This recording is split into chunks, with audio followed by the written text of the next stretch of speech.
Good morning to all of you students. Okay, so आज का lecture आपका class 7th का 4th चैप्टर का फर्स्ट लेक्चर है। ठीक है, तो हम लास्ट जितने भी लेक्चर लगे उसमें हम 3 चैप्टर कंप्लीट हो चुके हैं। ठीक है, आज आपका 4th चैप्टर जो कि MS DOS जो कि एक ऑपरेटिंग सिस्टम है, ठीक है, उसके बारे में दिया गया है, तो हम उसके बारे में डिटेल में पढ़ेंगे। ठीक है, सो लेट्स स्टार्ट। ठीक है, तो चैप्टर शुरू करने से पहले यहाँ पर MS DOS के बारे में यह बोलूँगा, एक ऑपरेटिंग सिस्टम के बारे में एक छोटी सी डेफिनेशन जिसके बारे में एक छोटी सी इन्फॉर्मेशन दी है। ठीक है, तो उससे पहले देख लेते हैं। So today the technologies are changing at a fast speed where computers are widely used. It is very difficult to find out a field where computer are not being used. ठीक है, जैसे कि इसमें बताया गया है कि जैसे कि आप लोग जानते हो कि हर एक फील्ड में यानी हर एक जगह पर कंप्यूटर यानी किसी भी टेक्नोलॉजी का यूज़ हो रहा है। ठीक है, क्योंकि दिन ब दिन टेक्नोलॉजी बढ़ती जा रही है। ठीक है ना, उसमें नए नए फीचर्स ऐड होते जा रहे हैं, नए नए इन्वेंशन होते जा रहे हैं। ठीक है ना, तो जिसमें कंप्यूटर एक बहुत ही बड़ा इन्वेंशन है। ठीक है ना, आजकल देखा जाए तो हर एक जगह पर कंप्यूटर का कहीं ना कहीं यूज़ होता ही है। ठीक है ना, तो अगर आप कोई ऐसी फील्ड ढूंढो जहाँ पर कंप्यूटर का यूज़ नहीं हो, ठीक है, ये बहुत ही रेयर, ठीक है, बड़ी मुश्किल से मिलेगा। On the other hand we will have to think what makes the computer functionable. ठीक है ना, दूसरी ओर ये सोचने वाली बात है कि ऐसी क्या चीज़ है जिससे कि कंप्यूटर वर्क करता है, कंप्यूटर फंक्शन कैसे करता है। Obviously there must be some system which makes the computer to work. ठीक है ना, अब यहाँ पर कुछ सिस्टम है जिससे कि कंप्यूटर काम करता है। ठीक है, this may not be visible from outside, we must have got an idea, we are talking about a system which makes the computer functionable. ठीक है, अब देखो कंप्यूटर जिन चीज़ से फंक्शन करता है वो कई सारी चीज़ से मिलकर बनी होती है। जैसे हार्डवेयर भी होता है, उसमें सॉफ्टवेयर भी होता है। ठीक है ना, लेकिन ठीक है, सॉफ्टवेयर को हार्डवेयर को हम ऊपर से देख सकते हैं यानी कि विजिबल होते हैं, लेकिन एक्चुअल में हार्डवेयर जिन चीज़ों पर वर्क करते हैं, जिन चीज़ों से इंस्ट्रक्शन लेते हैं, ठीक है, वो कुछ सिस्टम होते हैं, सॉफ्टवेयर सिस्टम होते हैं या फिर ऑपरेटिंग सिस्टम होते हैं जिन्हें हम देख नहीं सकते। ठीक है ना, वो हार्डवेयर के अंदर इसको इंस्टॉल किया जाता है। ठीक है, अब बात करते हैं ऑपरेटिंग सिस्टम की। So what is operating system? An operating system is an integrated set of programs that manage the various resources and overall operations of a computer system. It is designed to support the various activities of the computer system. देखो operating system ये होता है ना, एक set होता है कई सारे प्रोग्राम्स का, और प्रोग्राम जैसे मैंने आपको बताया था पिछली क्लास में। ठीक है ना, प्रोग्राम्स क्या होते हैं? कई सारे इंस्ट्रक्शन के एक सेट होते हैं जिन्हें कई सारी लैंग्वेज के थ्रू बनाया जाता है। ठीक है ना, जैसे कोबोल हुआ, ठीक है, सी हुआ, C++ हुआ, पाइथन हुआ, कई सारी ये लैंग्वेज का यूज़ करके इंस्ट्रक्शन सेट ऑफ इंस्ट्रक्शन बनाए जाते हैं जिनसे कि प्रोग्राम्स बनते हैं। ठीक है ना, और इन्हीं सेट ऑफ प्रोग्राम जो होते हैं वो क्या कहलाते हैं? ऑपरेटिंग सिस्टम कहलाते हैं। ठीक है ना, ये जो ऑपरेटिंग सिस्टम है, ठीक है, ये जितनी भी सिस्टम का जितनी रिसोर्सेज वगैरह उन सबको मैनेज करते हैं, जितने ऑपरेशंस कंप्यूटर में परफॉर्म कराए जाते हैं उन सबको मैनेज करते हैं। ठीक है, उनको ईजी आसानी से उसको एग्जीक्यूट कराने में उनको हेल्प करते हैं।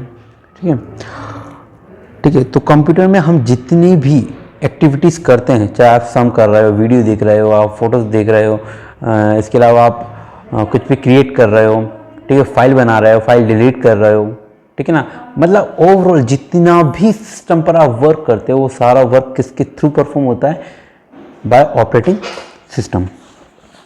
Its prime objective is to improve the performance and efficiency of a computer system. It makes the computer system user friendly. ठीक है ना, देखो उसका सबसे मुख्य उद्देश्य क्या है ऑपरेटिंग सिस्टम का, कि कंप्यूटर सिस्टम में जितने भी आप ऑपरेशन परफॉर्म करते हो ना, उनकी परफॉर्मेंस और एफिशिएंसी इम्प्रूव हो। ठीक है, यानी वो स्पीड से और एक्यूरेटली यानी कि सटीकता से बिना किसी एरर के आसानी से एग्जीक्यूट हो सकें। ठीक है ना, तो यही वो चीज़ है जिसकी कंप्यूटर सिस्टम कहता है यूज़र फ्रेंडली। यूज़र फ्रेंडली का मतलब है कि कंप्यूटर पर आप उस पर आसानी से वर्क कर सकते हो, कंप्यूटर को आसानी से समझ सकते हो। ठीक है ना, तभी तो वो यूज़र फ्रेंडली कराएगा जब आप कंप्यूटर के फंक्शन को आसानी से परफॉर्म करा रहे हो, उसको सिस्टम को आसानी से रन करा रहे हो। ठीक है ना, यानी कि वो यूज़र फ्रेंडली है। It is believed that one of the first operating system was developed in early 1950s by International Business Machine IBM. This operating system was elementary in nature and was not as powerful as operating system of today's computer. देखो सबसे पहला जो operating system बनाया गया था ना, वो 1950 की शुरुआत में इंटरनेशनल बिजनेस मशीन, ठीक है, एक कंपनी है IBM, ठीक है, उसने बनाया था। ठीक है, अब देखो ये जो फर्स्ट ऑपरेटिंग सिस्टम बनाया गया था ना, देखो चूँकि स्टार्टिंग का ऑपरेटिंग सिस्टम है, ठीक है ना, तो अब जो प्रारंभ में बनता है वो इतनी ज़्यादा एफिशिएंसी नहीं होती उसकी, ठीक है ना। फीचर्स जो आज के टाइम में हम देखते हैं वो फीचर थोड़ी होंगे उसमें, ठीक है ना, क्योंकि स्टार्टिंग में बनाया गया है, इसलिए नेचर में कैसा था, एलिमेंट्री, यानी कि एक मूल स्वभाव था उसका, ठीक है, और इतना पावरफुल भी नहीं था जितना कि आज के कंप्यूटर में देखते हैं। A lot of research work has been undertaken in this direction, with the result that today we have a powerful operating system. This system is machine independent and can execute several jobs at a time on the same machine.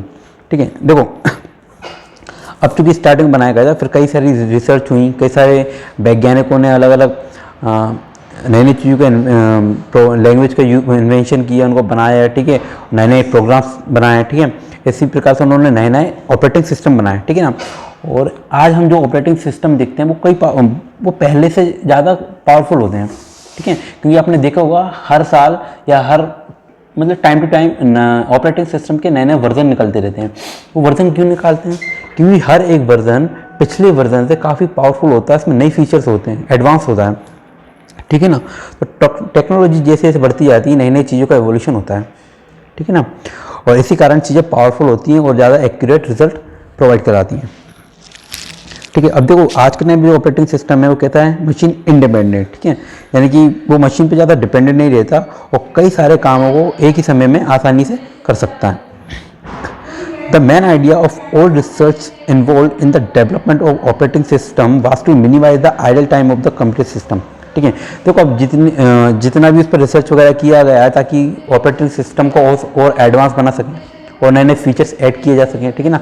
ये क्यों करते हैं, ताकि हमें ज़्यादा time ना देना पड़े, यानी कि जो यूज़र वर्क कर रहा है उसका फालतू टाइम बेकार ना जाए, मतलब टाइम बेकार ना जाए, ठीक है। उस टाइम को बचाने के लिए, ठीक है, क्योंकि देखो हर एक चीज़ में कुछ भी कर लो, अगर आप कोई मशीन्स बना रहे हो आगे चल के जितनी ज़्यादा डेवलप होती हैं उनका मेन उद्देश्य यही होता है, ठीक है, ताकि वो टाइम बचा सकें, ठीक है। तो यहाँ पर भी इनका प्राइमरी जो विज़न था वो यही था, ताकि यूज़र है जो कंप्यूटर सिस्टम पर वर्क कर रहा है उसका यहाँ पर टाइम मिनिमाइज किया जा सके, उसके टाइम को सेव किया जा सके। An operating system is referred by many names by different manufacturers of computer. Other terms used to describe the operating systems are executive, supervisor, controller and master control program. ठीक है, देखो जितने भी manufacturer थे, ठीक है, जिन्होंने ऑपरेटिंग सिस्टम बनाने पर काम कर रहे थे, ठीक है ना, उन्होंने सबने अलग अलग अपने हिसाब से उन्होंने नाम दिया, ठीक है। कुछ लोगों ने उसको एग्जीक्यूटिव बोला, कुछ लोगों ने तो सुपरवाइजर का नाम दिया, कुछ लोगों ने कंट्रोलर एंड मास्टर कंट्रोलर का नाम दिया, कंट्रोलर प्रोग्राम का नाम दिया, ठीक है ना। तो फाइनली देखा जाए तो ऑपरेटिंग सिस्टम उसका एक नाम रखा गया था, ठीक है। अब बात करते हैं नीड एंड ऑपरेटिंग सिस्टम, ठीक, ऑपरेटिंग सिस्टम की ज़रूरत क्यों होती है, ठीक है ना, ठीक है। तो देखते हैं, an operating system provides a routine and the user works on the machine with the some features provides by the processor, arithmetic and logic unit ALU, control unit etc. ठीक है, देखो जो ऑपरेटिंग सिस्टम होता है ना, जो user काम कर रहा है, ठीक है, कंप्यूटर पर, ठीक है, वो उसको एक रूटीन प्रोवाइड कराता है, ठीक है, यानी कि कुछ फीचर्स प्रोवाइड कराता है, कुछ फीचर्स की हेल्प से वो, ठीक है, कई सारे इंस्ट्रक्शन, कई सारी चीज़ों को वो एग्जीक्यूट करा सकता है, ठीक है ना, यानी वो अपने टास्क को कंप्लीट करने के लिए कई सारे ऑपरेशन परफॉर्म कर सकता है, ठीक है। अब ये फीचर्स प्रोवाइड कौन कराता है, ठीक है, तो कंप्यूटर में कई सारे हार्डवेयर होते हैं, जैसे प्रोसेसर हुआ, अर्थमेटिक एंड लॉजिकल यूनिट हुआ, कंट्रोल यूनिट हुआ, ठीक है। ये सारी चीज़ें जो कंप्यूटर के CPU में लगी होती हैं, ये सारी चीज़ें यूज़र को फीचर्स प्रोवाइड कराती हैं, ठीक है, ताकि यूज़र जो अपने टास्क जिसको कंप्लीट करना है उसको आसानी से कर सके, ठीक है। फंक्शंस ऑफ ऑपरेटिंग सिस्टम, ठीक है, ऑपरेटिंग सिस्टम का काम क्या होता है ये देखते हैं। It interprets the commands and instruction to perform the specified task, ठीक है। जैसे कि आपको पता होगा कि जो भी आप प्रोग्राम या जो भी इंस्ट्रक्शन आप कंप्यूटर को देते हो, ठीक है, वो हम कैसे देते हैं, उसको हाई लेवल लैंग्वेज में देते हैं, यानी कि एक इंग्लिश लैंग्वेज में उसको इंस्ट्रक्शन दिए जाते हैं, ठीक है। लेकिन जाहिर सी बात है कि कंप्यूटर वो सारी चीज़ समझते नहीं, ठीक है ना। तो जो भी कमांड और इंस्ट्रक्शन होते हैं ना, ऑपरेटिंग सिस्टम उनको उस लायक बनाता है ताकि जो मशीन है उसको समझ सके, ठीक है ना। तो उसको इंटरप्रेट करता है, यानी कि उसको समझने लायक बना देता है, किसके, मशीन की समझने लायक, ताकि वो जितने भी टास्क हैं उनको आसानी से परफॉर्म कर सकें। It coordinates and assign the compilers, assemblers and other software, ठीक है ना। अब जितने भी कंपाइलर्स होते हैं, असेंबलर होते हैं, जितने भी सॉफ्टवेयर होते हैं, उन सबको कोऑर्डिनेट करता है, यानी कि उनको एक सिंक्रोनाइज वे में काम करने के लिए निर्देश देता है वो, ठीक है, उसको असाइन करता है। It loads the program it set into memory so that user will be able to interact with hardware as well as software, ठीक है। ये कंप्यूटर में मेमोरी को खुद ही लोड कर देता है, मेमोरी में प्रोग्राम्स को खुद ही लोड कर देता है, यानी कि हमको सारे काम करने की ज़रूरत नहीं है। यानी कि अगर आपको मान कर चलो कोई एप्लीकेशन, आपको किसी एप्लीकेशन पे काम करना है, सपोज करो आपको एडोब फोटोशॉप पे वर्क करना है, ठीक है ना। तो जैसे आप उस पर क्लिक करोगे तो वो चीज़ खुलकर रहेगी, तुरंत ही ओपन हो जाएगी, यानी कि उस एप्लीकेशन की जो प्रोग्राम है उसको लोड किस में, ऑटोमेटिक किस में लोड हो गई, वो मेमोरी में, ठीक है। कंप्यूटर की रैम पर ऑटोमेटिक लोड हो गई, जिस पर आप आसानी से उस पर वर्क कर सकते हो, ठीक है ना। It also detects the error present in the hardware and software. However, it also tries to correct the errors up to some extent, ठीक है। अब देखो ऑपरेटिंग सिस्टम का ये बहुत ही इंपॉर्टेंट काम क्या है कि हार्डवेयर सॉफ्टवेयर की जितनी भी एरर्स हैं, ठीक है, जितनी भी कुछ मिस्टेक वगैरह या गलतियाँ चलती रहती हैं, उनको तुरंत डिटेक्ट कर लेता है, ठीक है, उसको पता कर लेता है, फाइंड आउट कर लेता है, ठीक है, और उसको आसानी से फिक्स भी कर सकता है वो, ठीक है। यानी कि आपने देखो ऑपरेटिंग सिस्टम बताता है कि आपके हार्डवेयर या सॉफ्टवेयर में ये प्रॉब्लम चल रही है, या आपकी ये वाला पोर्ट ख़राब चल रहा है, ठीक है, आपके इस सॉफ्टवेयर में वायरस है, ठीक है, इसमें ये मिस्टेक है, ठीक है। तो कंप्यूटर सिस्टम में जितने भी एरर्स हैं उन सबको डिटेक्ट कर लेता है, और उसको या तो फिक्स करने का आपको तरीका बताएगा, या फिर अगर कोई छोटी मोटी एरर होगी तो उसको वो खुद ही फिक्स कर देता है, ठीक है। It also maintains the internal time clock, ठीक है। अब देखो उसके अंदर जो घड़ी होती है, जो टाइम बताती है, उसको वो खुद ही मेंटेन कर देता है, यानी आपको बार बार टाइम सेट करने की जरूरत नहीं है। अगर आप कंप्यूटर बंद कर देते हो, ठीक है, आप दोबारा कंप्यूटर को ऑन करते हो, ठीक है, तो आपको टाइम चलते हुए मिलेगा। ऐसा नहीं है कि अगर आपने 11 बजे कंप्यूटर सिस्टम बंद किया तो जब भी आप ओपन करोगे 11 बजे ही मिलेंगे। अगर आपने 2 घंटे बाद भी कंप्यूटर को चालू किया तो आपको वहाँ पर 1 बजे हुआ मिलेगा, ठीक है, क्योंकि ऑपरेटिंग सिस्टम उस जो क्लॉक है, टाइम क्लॉक, उसको मेंटेन करता रहता है। An operating system provides us a platform for the user to work effectively on the system. The figure shown beside shows how an operating system maintains a link between the hardware and the user to get the desired result. ठीक है, अब देखो जो operating system होता है ना, ठीक है, उसका मेन जो काम होता है ना, वो ये होता है कि किसी भी टास्क को परफॉर्म करने के लिए एक प्लेटफॉर्म प्रोवाइड कराता है, ठीक है ना। यानी अगर आपको कोई भी एप्लीकेशन रन करना है, कुछ भी काम करना है, तो ऑपरेटिंग सिस्टम जो है एक एज ए प्लेटफॉर्म यूज़ होता है, जिस पर आप अपने प्रोग्राम को परफॉर्म करा रहे हो, ठीक है ना।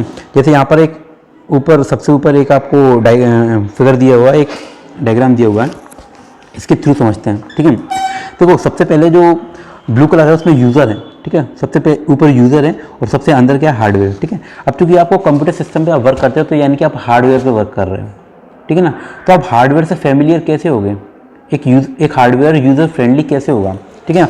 उसके लिए चाहिए आपको ऑपरेटिंग सिस्टम। ऑपरेटिंग सिस्टम वो चीज़ है जो कि एप्लीकेशन प्रोग्राम को परफॉर्म होने के लिए एक प्लेटफॉर्म प्रोवाइड कराता है, ठीक है। तो आप एप्लीकेशन प्रोग्राम पे वर्क कर रहे हो जो कि सेकंड नंबर पे, लेकिन किसके थ्रू वर्क कर रहे हो, ऑपरेटिंग सिस्टम के थ्रू, ठीक है ना।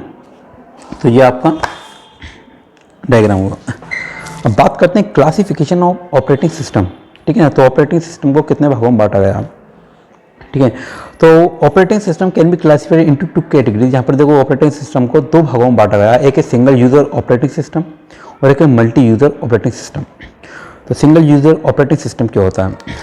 Single user operating system has a CPU, one set of input and output devices. It supports only one user at any point of time and only a particular job or program is loaded in memory for execution, ठीक है। देखो जो single user operating system होता है उसके बाद एक CPU होता है, ठीक है, और उसमें जो एक सेट होता है इनपुट और आउटपुट डिवाइस का, वो एक सिंगल ही होता है, यानी कि एक इनपुट के लिए एक सिंगल जो भी डिवाइसेस होंगी, ठीक है, कीबोर्ड माउस, ठीक है, वो सब सिंगल ही होगा, ठीक है।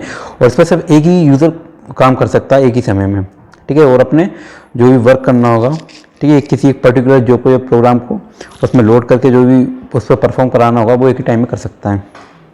ठीक है, अब देखो जो most popular single user operating system है वो कौन सा, MS-DOS, ठीक है, जिसके बारे में हम पढ़ने जा रहे हैं। ठीक है, अब बात करते हैं मल्टी यूज़र ऑपरेटिंग सिस्टम। ठीक है, मल्टी यूज़र ऑपरेटिंग सिस्टम क्या होता है? तो this operating system caters to the need of more than one user. Each user works on a different set of programs in the and data. देखो ये इस type के यूज़र ऑपरेटिंग सिस्टम होते हैं, ठीक है, जिस पर कई सारे यूज़र आसानी से अपना काम कर सकते हैं। ठीक है ना, हर एक यूज़र का अपना अलग अलग काम होता है, अलग अलग प्रोग्राम्स पर वर्क करता है, अलग अलग एप्लीकेशन पर वर्क करता है। ठीक है, तो इस टाइप के जो ऑपरेटिंग सिस्टम होते हैं वो उनको आसानी से परफॉर्म करा सकते हैं। ठीक है, तो जैसे ऊपर डायग्राम दिया है आपको, ठीक है, जिसमें एक ऑपरेटिंग सिस्टम यानी कि एक विंडोज़ होम सर्वर है और उससे कई सारे यूज़र कनेक्टेड हैं। ठीक है, कई सारे सिस्टम कनेक्टेड एक ही सर्वर से। ठीक है, तो in this environment programs and data of more than one user is loaded. ठीक है, सो देखो इस टाइप का जो एनवायरनमेंट होता है उसमें कई सारे प्रोग्राम्स और डेटा यानी कि एक से ज़्यादा यूज़र के प्रोग्राम और डेटा को लोड किया जा सकता है into the memory and processed by the operating system. ठीक है, मेमोरी में लोड किया जा सकता है और ऑपरेटिंग सिस्टम पर उसको ऑपरेटिंग सिस्टम उसको प्रोसेस कराता है। There is a central computer that acts as a server and all other computers are connected to the server with the help of terminal as shown in the above figure। ठीक है, जैसे कि आपको diagram में दिख रहा होगा यहाँ पर एक विंडोज होम सर्वर है जो कि सर्वर के थ्रू यानी कि एक मेन हब की तरह काम करता है। ठीक है, जिससे कई सारे यूज़र या बोल सकते हैं कई सारे सिस्टम कनेक्टेड होते हैं जिन पर यूज़र वर्क करते हैं। ठीक है, और ये सिस्टम कनेक्ट होते हैं ये किसके थ्रू कनेक्ट होते हैं, टर्मिनल। टर्मिनल क्या होता है, टर्मिनल यानी कि कोई भी केबल, ठीक है, किसी केबल के थ्रू कनेक्ट होते हैं। ठीक है ना,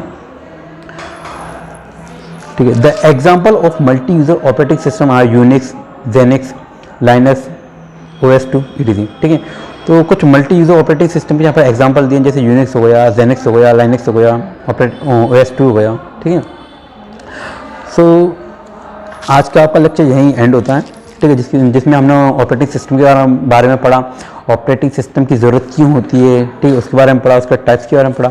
तो नेक्स्ट क्लास में हम पढ़ेंगे बूटिंग। ठीक है, बूटिंग, इंट्रोडक्शन टू MS-DOS। ठीक है, इन सारी चीज़ों के बारे में पढ़ेंगे। ठीक है, तो तब तक के लिए धन्यवाद।